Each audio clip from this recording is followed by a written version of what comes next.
Welcome to my channel, Voices by Anant.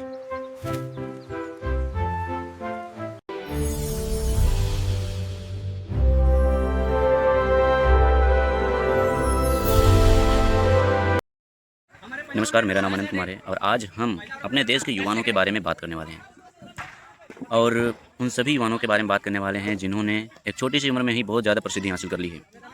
और उसके साथ साथ ये भी बात करेंगे कि आखिरकार हमारा देश इतना युवाओं के साथ, यानी लगभग 38 से 39 करोड़ युवा हैं हमारे देश में, फिर भी हमारे देश से यंग साइंटिस्ट क्यों नहीं निकलते, या फिर ऐसे कुछ लोग क्यों नहीं निकलते जो खुद से बिजनेस खड़ा कर सकते हैं। जहाँ पे देशों की जनसंख्या 1 करोड़ से भी ज़्यादा नहीं है, वहाँ पे बहुत ज़्यादा युवा वैज्ञानिक निकलते हैं। अभी हम देख सकते हैं कि अभी हम यहाँ पे आए हुए हैं और बहुत सारे लोग यहाँ पे क्रिकेट खेल रहे हैं। सब युवा ही हैं जिनकी उम्र लगभग 25 वर्ष से कम ही है, जिसमें मैं ही केवल 25 वर्ष हूँ, बाकी और सारे लोग हैं जो कि इधर बैठे हुए हैं। तो यहाँ पे देख सकते हैं। तो आज हम ऐसे ही कुछ युवाओं के बारे में बात करेंगे। तो हम बात करने वाले हैं प्रशांत किरण के बारे में। देखिए, प्रशांत किरण या फिर प्रशांत किराड़ भी उनको बोलते हैं। वो 23 साल के एक करोड़पति हैं और एक टीचर हैं जिनका यूट्यूब चैनल पर एक एक्स हब करके एक चैनल है। वहाँ पे वो 9-10 के बच्चों को और अभी 11 वाले बच्चों को भी पढ़ाते हैं। उनकी नेटवर्थ लगभग 8 करोड़ है। तो हम सोच सकते हैं कि हम यहाँ पे क्या कर रहे हैं। मतलब ये आप उनको देख सकते हैं यहाँ पे। तो ये चीज़ें होती हैं। ये 23 वर्ष की उम्र में ही करोड़पति बन गए हैं। तो यहाँ पे हमारे लिए और हमारे देश के बहुत सारे युवाओं के लिए एक शर्मिंदगी वाली बात है। और उसके साथ साथ अगर हम बात करें तो ये लड़की केवल 17 वर्ष की है और ये भी लाख रुपीस पर मंथ कमाती है। और इसका काम क्या होता है? बस कृषि के बारे में, आधुनिक तकनीकों के बारे में बताना और कृषि करना। तो यहाँ पे हम सोच सकते हैं कि इसका यूट्यूब चैनल है जिसको हम इंडियन फार्म गर्ल के नाम से भी है और बहुत सारी चीज़ें हैं। तो ये इनके बारे में हमारे देश के युवाओं को पता ही नहीं है। यहाँ पे मैं भी शर्मिंदगी महसूस करता हूँ क्योंकि मैं भी ऐसे पोजीशन पे हूँ। तो होता है थोड़ा सा, क्योंकि अब इसमें क्या बहाने मारे। तो ये सारी चीज़ें हैं। और यहाँ पे आप देख सकते हैं कि और एक और है, क्या नाम है उसका, जो क्रिकेटर है 14-15 वर्ष का, सूर्यवंशी से कुछ करके नाम है। तो उसे भी, मतलब वो भी देखिए, वो भी करोड़पति हो गया है। अगर कोई खेल में जाना चाहता है तो उसको भी सही तरीके से खेल खेलना चाहिए, और अगर कोई पढ़ रहा है तो उसको सही तरीके से पढ़ना भी चाहिए। तो ये सब चीज़ें हम क्यों नहीं देख पाते, यही हमको समझना है थोड़ा सा। आज हम कुछ और लोगों के बारे में बताने वाले हैं जो शायद आपको नहीं पता है पर पता होना चाहिए। जैसे कि एक कंपनी है जिसका नाम है क्विक कॉमर्स जेप्टो। ये क्या करती है? किराना वाली सामानों को 10 से 15 मिनट में क्या करती है, आपके घर तक पहुंचा सकती है ऑनलाइन। ठीक है, मतलब ऑनलाइन आप ऑर्डर करेंगे तो ऑफलाइन ही जाएगा ना वो लेके। तो इसके जो संस्थापक है उनका नाम है कैवल्या, नाम है कैवल्या वोहरा और आदित्य वालिचा। इनकी नेटवर्थ सुन के आप हैरान हो जाएंगे। इनकी नेटवर्थ लगभग 3000 से 4000 करोड़ रुपए है। अब आप सोच सकते हैं कि हम किस पोजीशन पर खड़े हुए हैं। इनकी नेटवर्थ, ये केवल 21 और 22 वर्ष के युवान हैं, यानी हमसे भी 2, 3, 4 साल छोटे युवान।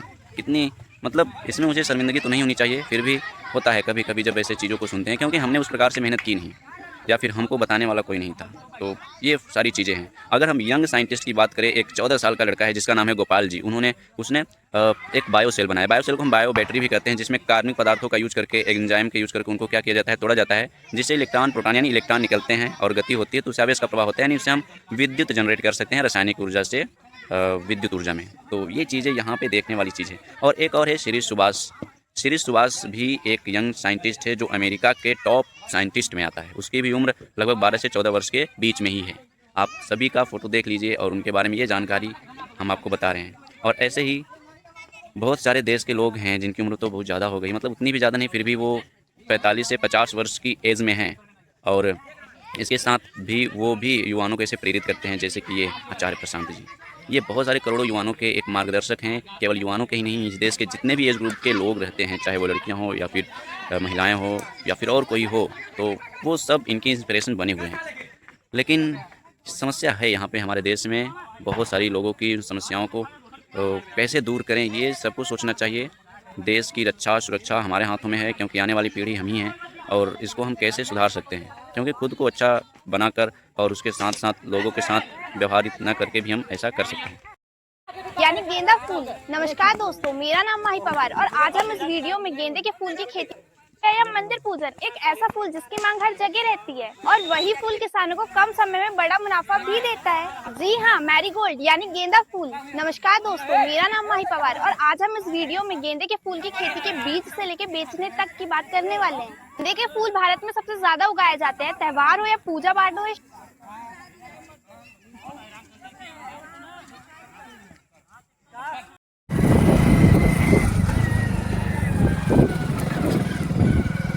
देश की राजनीतिक व्यवस्था भी कुछ ज़्यादा ठीक नहीं है, तो हम कैसे अपने देश के युवाओं के बारे में सोच सकते हैं। चलो इस वीडियो को शेयर करो, तुरंत शेयर करो अपने दोस्तों के साथ। As a teacher, I encourage my student to develop mind like these yuan, and this is a very important for my student, and मतलब जिससे भी मैं मिलता हूँ तो उनको इनकरेज करने का काम तो मेरा रहेगा, क्योंकि मैं एक टीचर हूँ तो उसके नाते ये करना ज़रूरी है। कब से हम युवान युवान कह रहे हैं, शायद दिन से लेकर अभी शाम हो गई और शाम को हम अपने घर में बैठे हुए हैं। तो बात ये है कि युवान का मतलब होता क्या है। तो मेरे हिसाब से युवान में 3 अक्षर आते हैं, यू, वा और न। यू का मतलब होता है युयुत्सु। युयुत्सु का मतलब क्या होता है, जानने की इच्छा। यानी हर एक युवान को हर एक विषय पर जानने की ज़रूरत होती है। जैसे कल दिवाली थी, आज हमारे गांव में यह मत होता है कि क्यों नहीं पढ़ना चाहिए।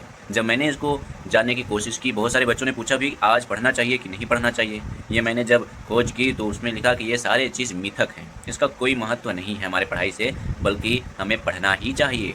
Regular study is a very important for your progressive life. इसलिए यहाँ पे हमारे लिए क्या ज़रूरी है कि पढ़ना तो ज़रूरी होता है।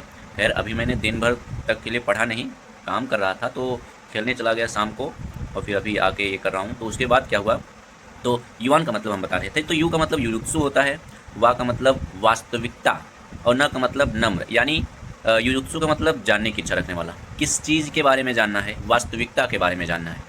जो भी उसके सामने कोई भी चीज़ आती है उसके बारे में उसके सामने क्वेश्चन मार्क जरूर लगा होना चाहिए कि इसका मतलब ऐसा क्यों है। हर चीज़ के बारे में, हर फेस्टिवल के बारे में, हर त्यौहार के बारे में, जितनी भी चीज़ें हैं सब के लिए क्वेश्चन मार्क, उसका असली मतलब समझना भी जरूरी होता है। तो असली मतलब वास्तविकता से परिचित होना, और किस भाव से परिचित होना है, नम्र भाव से। न का मतलब होता है नम्रता, यानी नम्रता से वास्तविकता को जानकर उसको स्वीकार करना जो कर लेता है वो युवान है। फिर उसके लिए उसे जितने भी अंधविश्वासों को तोड़ना पड़े वो तोड़ना ज़रूरी है, क्योंकि क्रांति हमारे ही अंदर होती है। ये युवान की एक पहचान होनी चाहिए। युवान में गर्ल्स और बॉयज़ दोनों आ जाएंगे, यानी मेल फीमेल दोनों आ जाएंगे, जिस प्रकार से हम युवान के बारे में ये बता रहे हैं। देखो हमारे अंदर लाख कमियां हैं, ऐसी बात नहीं है कि मैं बहुत ही परफेक्ट युवान हूँ, मेरे अंदर लाख कमियां हैं, लेकिन इसको सुधारने का काम कौन करेगा, हम ही करेंगे। हम सब मिल के करेंगे, इसको सुधारने का प्रयास करेंगे। असली युवा इस देश की ताकत होते हैं, असली युवा बन के दिखाएंगे। तो ये थोड़ा सा ये मोटिवेशन मैं नहीं दे रहा हूँ, पर ये मोटिवेशन हमारे अंदर से जागृत होनी चाहिए कि कोई ऐसा युवान जो हमारी एज ग्रुप का है, हमारे से ही कम है, लेकिन वो इतने ऊँचे पद पर जाके बैठ गया है, हम क्यों नहीं। हम गाँव में रहते हैं इसलिए नहीं, ऐसा होना नहीं चाहिए। हम गाँव में हैं, गांव की ताकत है, यहाँ की शुद्ध हवा है।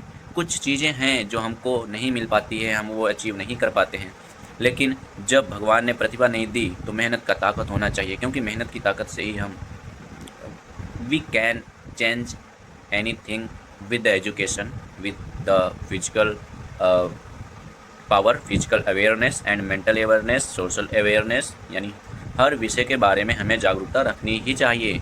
हर एक युवान को राजनीति में हिस्सा लेना चाहिए, बात विचार करना चाहिए, हर प्रकार के चीज़ों को समझने की कोशिश होनी चाहिए। एक ज़िंदगी है, उस ज़िंदगी में हम अपने आप को कितना एक्टिव रख पाते हैं और उसको किस प्रकार से इम्प्लीमेंट कर पाते हैं, यानी अमल कर पाते हैं, और अपने जीवन में उसको चला के कैसे जाते हैं।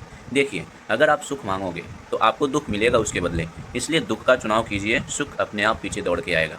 तो ये दुख में ही जो खुशी होती है वो बहुत अलग सी खुशी होती है, वो सुख में आप प्राप्त नहीं कर सकते। ऐसा नहीं है कि हम सुखी नहीं चाहिए, सुख शांति सबको चाहिए होता है, पर जिसको हम दुख समझते हैं वो वास्तव में दुख होता नहीं है, और जिसको हम शांति और सुख कहते हैं वो वास्तव में सुख शांति होती ही नहीं है। जैसे कि यहाँ पे बताया गया कि क्या होगा, देखो मेरे अंदर एक खुशी है कि मैंने पटाखे नहीं छुड़ाए और उससे मेरा कुछ बिगड़ा नहीं, लेकिन मैं प्रकृति को बचाने का एक अच्छा काम कर सका, वो मेरे अंदर खुशी है। लेकिन आपने पटाखे छुड़ाए, उसमें आपका पैसा खर्चा हुआ, आपकी वजह से प्रकृति का थोड़ा सा नुकसान भी हो गया, जो भी हुआ। तो ये चीज़ें आपको लग रही होंगी बहुत खुशी वाली बात है, लेकिन वास्तव में यही तो दुख है।